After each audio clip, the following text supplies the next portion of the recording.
Hi, everybody. I wanted to talk about question number 2.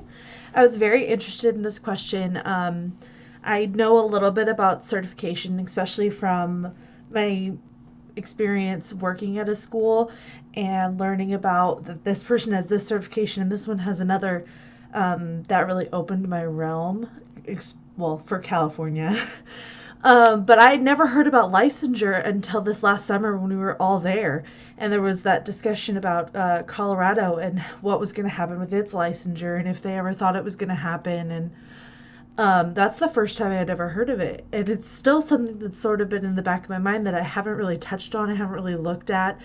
Um, but I still wanted to know more. So I wanted to take question 2 so that way I could delve a little deeper into that. First of all, what is the purpose and role of professional certification? Professional certification is to make sure that the people who are sitting in the seats or standing or whatever they're doing, that the interpreter is capable. This has been seen many times, that we've seen an interpreter come up. Mr. Mandela's, I cannot remember his first name for a moment, funeral, we had an interpreter who was incapable. We've had many interpreters that were incapable when it comes to floods or hurricanes or various things, and this is just not acceptable. So the purpose and the role of professional certification is to make sure that the people that are doing those jobs are capable of properly communicating the information.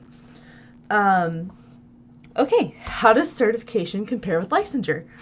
After doing a little bit of research, just trying to figure out I just sort of went online to figure out what, if I was in this state, what would that license require me? And if I was in this state, what would that license require me? And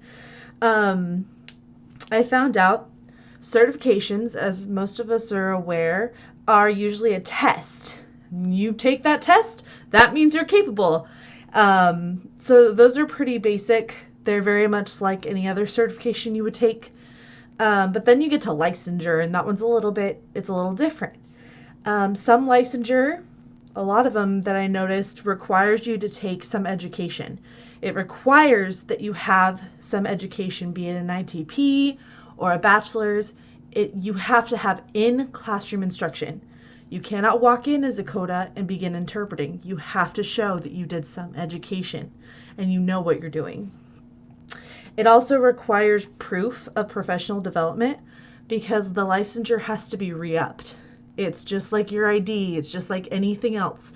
You have to prove that you're still doing what you're supposed to be doing, and then you can get it back to you. So that was one of the biggest things that I noticed, was that it really has to be re-upped.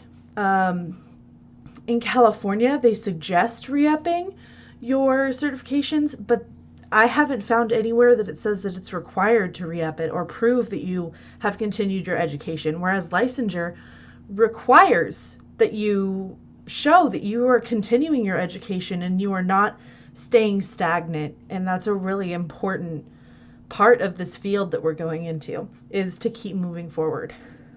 Next, what are several forms of certification available? There are so many.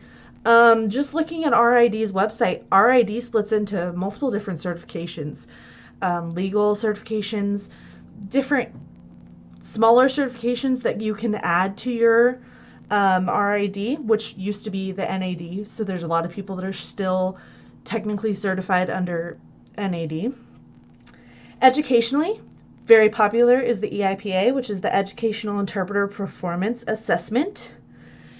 And for California, we have the ESSE, and I know that there's a few other states that use this, but in my research, I couldn't find a list. I really was hoping for a list, but that is the Educational Science Skills Evaluation.